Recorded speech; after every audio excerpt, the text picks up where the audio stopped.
Friends, good evening to everyone. कैसे हो आप सभी लोग? उम्मीद करता हूँ आप सब लोग बहुत अच्छे होंगे, एकदम मस्त और स्वस्थ होंगे। और यहाँ पर आपकी जो क्लासेस हैं वो लगातार चल रही हैं यूपीडीएलएड सेकेंड पेपर की और यूपीडीएलएड फर्स्ट पेपर की।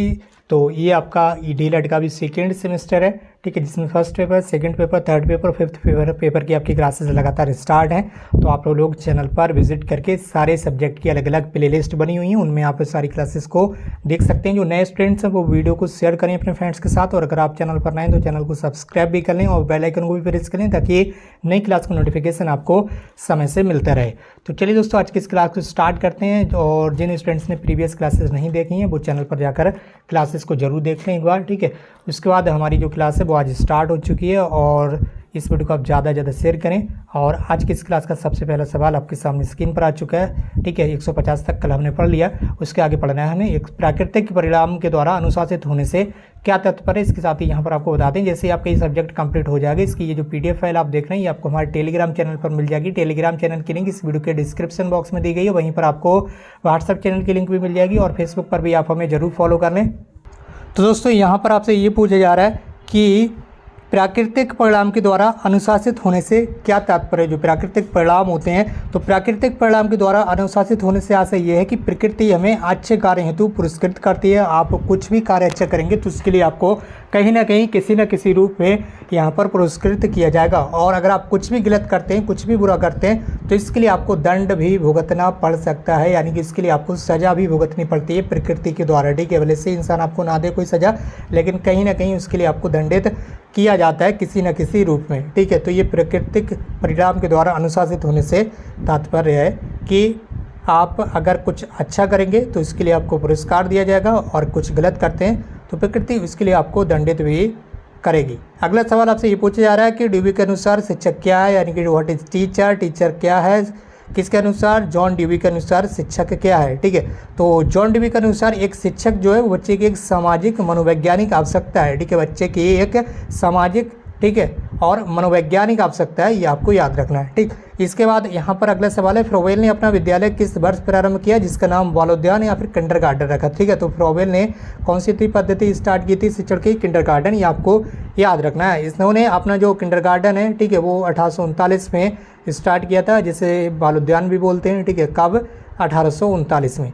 अगले सवाल में आपसे पूछा जा रहा है कि बताइए यहाँ पर मॉन्टेसरी ने अपने शिक्षण सिद्धांतों को कितने भागों में बांटा है। मॉन्टेसरी ने जो शिक्षण पद्धति दी है, उन्होंने अपने शिक्षण सिद्धांतों को कितने भागों में डिवाइड किया है, ये आपको बताना है, ठीक है। तो मॉन्टेसरी ने अपने शिक्षण सिद्धांतों को 3 भागों में बांटा है। कितने? 3 भागों में बांटा है। ये यहाँ पर आपको देखना, पहला कर्मेंद्रियों की शिक्षा, फर्स्ट इज कर्मेंद्रियों की शिक्षा, सेकेंड ज्ञानेंद्रियों की शिक्षा, और तीसरी भाषा तथा गणित की शिक्षा, ठीक है। पहला कर्मेंद्रियों की शिक्षा क्रम से रिलेटेड, दूसरा ज्ञानेंद्रियों की शिक्षा, ठीक है, उसके बाद आपका भाषा और गणित की शिक्षा। तो इस तरह से मॉन्टेसरी ने अपनी शिक्षण पद्धति को 3 भागों में डिवाइड किया हुआ है। इसके बाद आपका अगला सवाल है, अगले सवाल में आपसे ये पूछा जा रहा है कि बताइए कोठारी आयोग ने शैक्षिक विद्यालयों के संबंध में क्या लिखा है। जो कोठारी आयोग गठित किया गया था, ठीक है, उस आयोग ने शैक्षिक विद्यालयों के संबंध में क्या लिखा है। तो कभी कभी इस बात की ओर पूर्ण रूपेण ध्यान नहीं दिया जाता है कि इस समय देश के विभिन्न भागों के शैक्षिक विकासों में भारी असंतुलन मौजूद है, ठीक है। भारी या नहीं, यहाँ भारी होगा, भारी असंतुलन मौजूद है। एक राज्य और दूसरे राज्य के विकासों में भारी अंतर दिखाई देता है, और एक जिले एवं दूसरे जिले के विकास में बड़ा अंतर दिखाई देता है। ये यहाँ पर कोठारी आयोग ने लिखा है, ठीक है, शैक्षिक विद्यालयों के संबंध में, ठीक है। क्या लिखा है यहाँ पर एक बार फिर देख लीजिए, इस बात की ओर पूर्ण रूपेण ध्यान नहीं दिया जाता है। इन्होंने ये लिखा है कि इस समय देश के विभिन्न भागों में शैक्षिक विकासों में भारी असंतुलन मौजूद है। जो शैक्षिक विकास है उसमें कहीं ना कहीं असंतुलन मौजूद है। एक राज्य और दूसरे राज्यों के विकासों में भारी अंतर दिखाई देता है। जो राज्य हैं उनमें अलग अलग विकासों में अंतर दिखाई देता है, और एक जिले एवं दूसरे जिले के विकास में बड़ा अंतर दिखाई देता है। आपको पता ही होगा, हर जिले का डेवलपमेंट अलग अलग होता है। तो ये सारी चीज़ें कोठारी आयोग ने शिक्षा के संबंध में कहीं, शैक्षिक विद्यालयों के संबंध में कहीं है। इसके बाद आपका अगला सवाल है, शैक्षिक विषमता के एक कारण निर्धनता भी है। कैसे?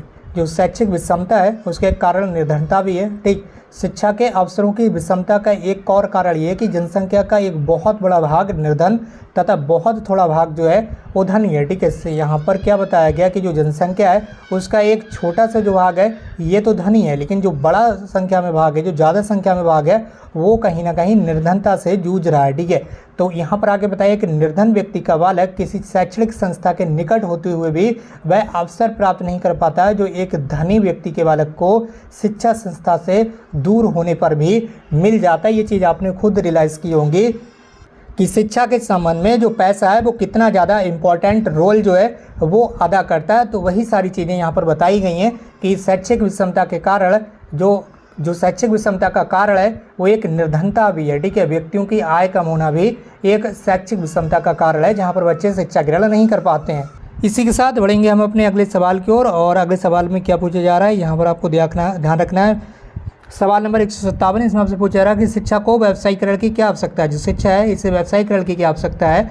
जनता और देश की खुशहाली तभी पूर्ण हो सकेगी जब हमारी शिक्षा प्रणाली इस प्रकार हो कि वह कुशल तथा व्यवहारिक नागरिकों का निर्माण करे। ठीक है, पढ़े लिखे बेकार नागरिकों का नहीं। ठीक है, तो व्यावसायिकीकरण से क्या आवश्यकता है, यहाँ पर ये बताया गया है कि जनता और देश की खुशहाली तभी पूर्ण हो सकती है जब हमारी जो शिक्षा है, जो हमें शिक्षा दी जा रही है, शिक्षा प्रणाली ये इस प्रकार हो कि वह कुशल तथा व्यवहारिक नागरिकों का निर्माण करे। जिस तरह से आज बच्चा यूजी पीजी का लेता है लेकिन वह यहाँ पर व्यवहारिक जो ज्ञान है वो प्राप्त नहीं कर पाता है, जिस वजह से जो पढ़े लिखे बेकार नागरिक हैं उनका निर्माण कहीं ना कहीं हो रहा है आज की युवा पीढ़ी में। तो इस तरह से यहाँ पर ये सारी चीज़ें बताई गई हैं कि इस प्रकार की जो शिक्षा है वो दी जानी चाहिए कि कहीं ना कहीं उसे अपने कार्य जो है वो करने आते हों, बाकी वो अच्छे से अपना जो कार्य है वो कर सके। ठीक, और कहीं ना कहीं जॉब हासिल कर सके और खुद का व्यवसाय भी कर सके। इस तरह की जो शिक्षा है वो आज के नागरिकों को दी जानी चाहिए, ये यहाँ पर कहा गया।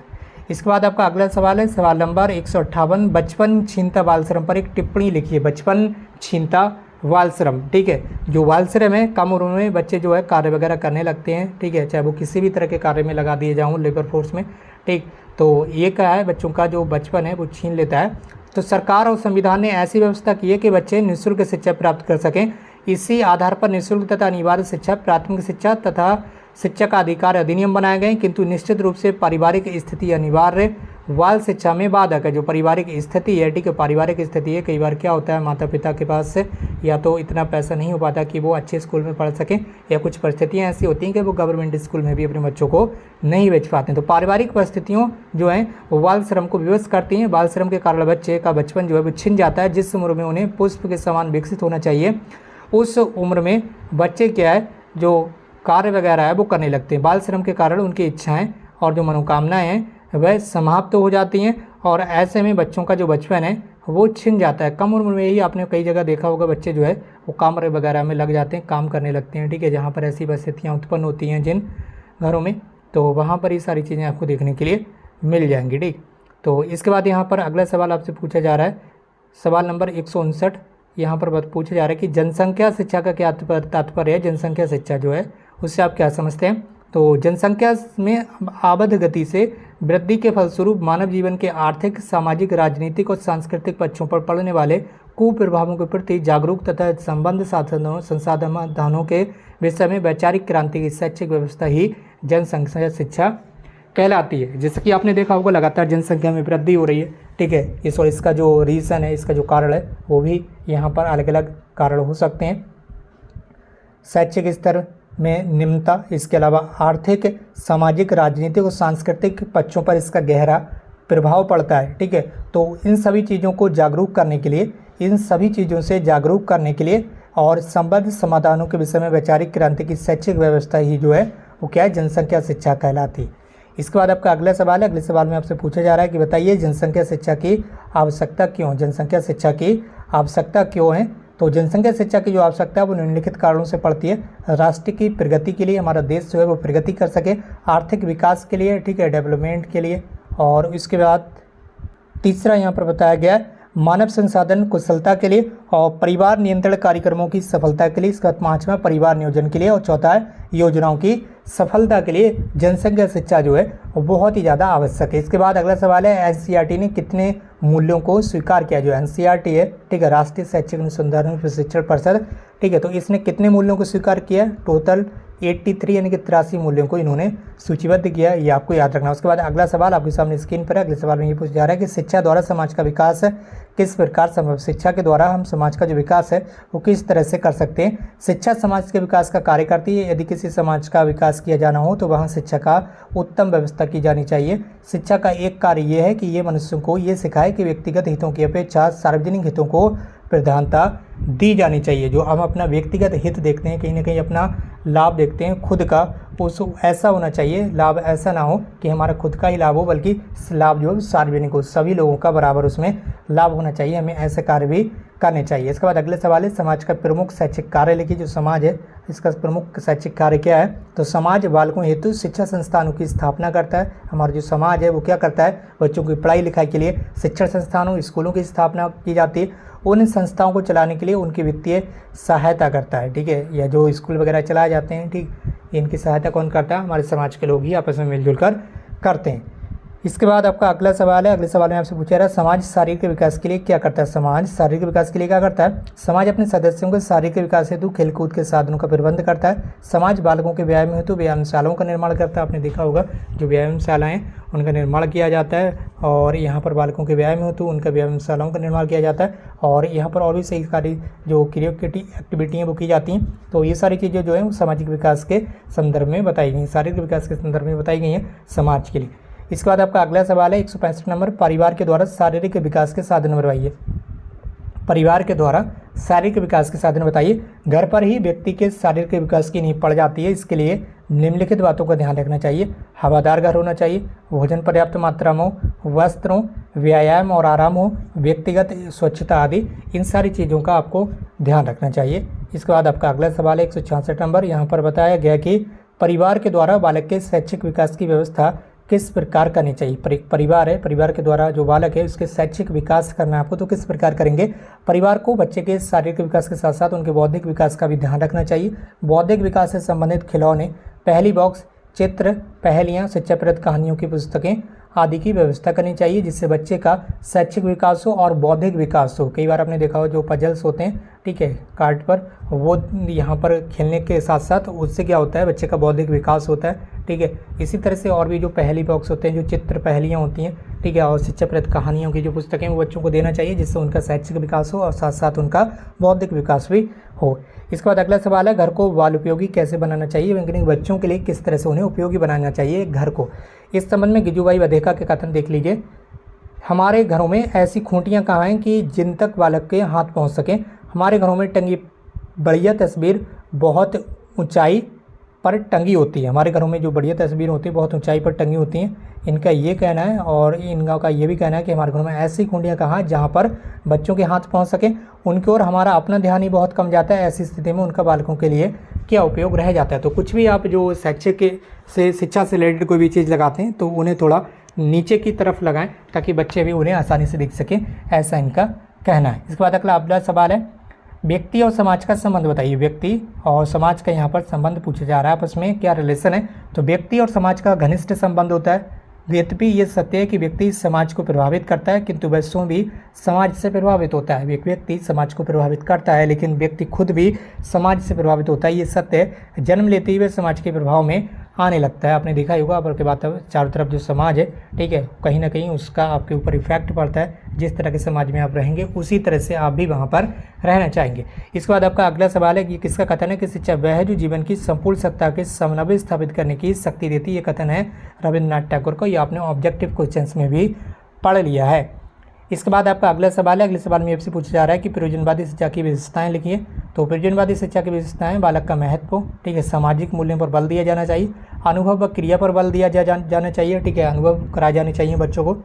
शिक्षा का एक लोकतांत्रिक प्रक्रिया है। शिक्षा कैसी एक लोकतांत्रिक प्रक्रिया है, ये प्रयोजनवादी शिक्षा की विशेषता है। इसके बाद अगला सवाल है प्रयोजनवादी शिक्षा के उद्देश्य बताइए। तो प्रयोजनवादी शिक्षा के उद्देश्य हैं उचित पथ प्रदर्शन। क्या उचित पथ प्रदर्शन यानी कि सही रास्ता दिखाना बच्चों को या बालकों को, नवीन मूल्यों आदर्शों का निर्माण करना, बच्चों में नए नए मूल्यों का निर्माण करना और उनके आदर्शों का निर्माण करना, गतिशील साधन संपन्न मस्तिष्क का विकास करना, ठीक है, इसके अलावा सामाजिक कुशलता का विकास करना, ये सारे के सारे प्रयोजनवादी शिक्षा के उद्देश्य हैं। इसके बाद जॉन ड्यूवी ने शिक्षा का आधार क्या बताया। जॉन ड्यूवी, ठीक है, उन्होंने शिक्षा का आधार क्या बताया। जॉन ड्यूवी ने शिक्षा के दो आधार बताए, मनोवैज्ञानिक आधार और सामाजिकता। शिक्षा के 2 आधार बताएं किसने, जॉन ड्यूवी ने। एक है मनोवैज्ञानिक आधार, दूसरा आपका यहाँ पर सामाजिक आधार। ठीक, इसके बाद आपका अगला सवाल है योजना विधि के जनक कौन है। ये योजना विधि के जनक, इस विधि के सोपानों को भी लिख कर बता दीजिए। तो योजना विधि के जो जनक हैं ये आपके किलपैट्रिक हैं। ठीक है, किलपैट्रिक, ये ऑब्जेक्टिव सवाल में भी आ जाता है, ऑब्जेक्टिव क्वेश्चन भी आपसे पूछ डालता है कि योजना विधि के जनक कौन है, किलपैट्रिक हैं। ये जॉन ड्यूवी के शिष्य थे, ये भी आपको याद रखना है, कहीं पर क्वेश्चन में आपसे पूछा लिया जाए कि किलपैट्रिक किसके शिष्य थे, ये जॉन ड्यूवी के शिष्य थे। ठीक है, यानी कि चेले थे।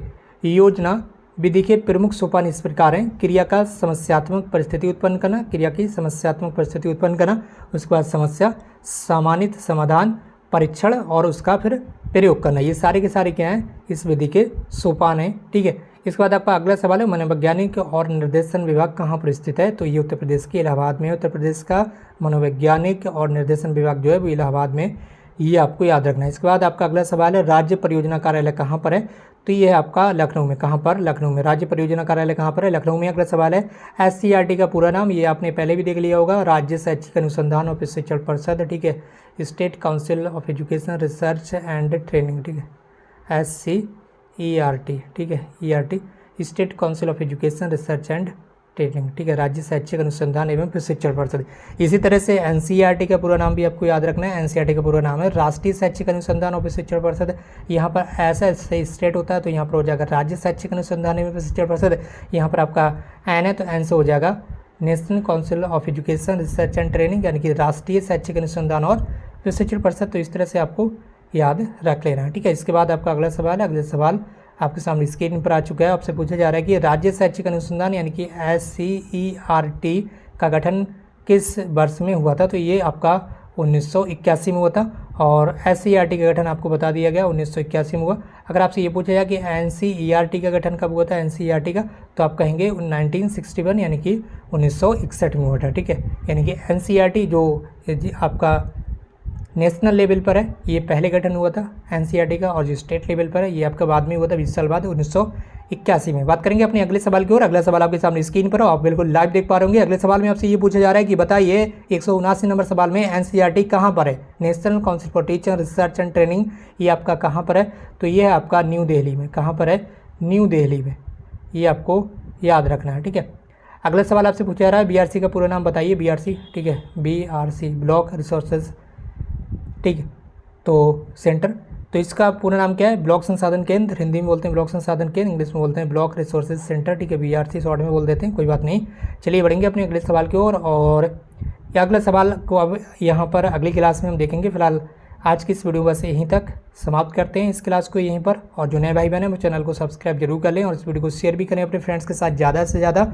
और इस वीडियो को शेयर करके अपने फ्रेंड्स के साथ ज़रूर शेयर कर दें ताकि सभी भाई बहन ज़्यादा से ज़्यादा जुड़ सकें। और इसके साथ ही यहाँ पर आपको जैसे ही आपका ये सब्जेक्ट खत्म हो जाएगा इसके बाद जो प्रीवियस क्वेश्चन पेपर हैं 2016 से 2023 तक के वो सारे क्वेश्चन पेपर आपको जल्द से जल्द सॉल्व करा दिए जाएंगे। और परीक्षाओं तक आपकी 3 से 4 बार रिवीजन भी करा दी जाएगी ताकि कोई भी क्वेश्चन आपसे मिस ना होने पाए और अच्छे से आपकी तैयारी हो जाए, परीक्षाओं में आपके अच्छे मार्क्स आएँ। सारी चीज़ें यहाँ पर आपको लगातार बताई जाएंगी। तो इस वीडियो को आप शेयर जरूर कीजिए अपने फ्रेंड्स के साथ ताकि और भी भाई बहन यहाँ पर जुड़ सकें। और अगर आप चैनल पर नए हैं तो चल कर लीजिए चैनल को सब्सक्राइब। आज की इस वीडियो में बस इतना ही, मिलते हुए एक नई वीडियो में एक नई इन्फॉर्मेशन के साथ। Thank you so much for watching this.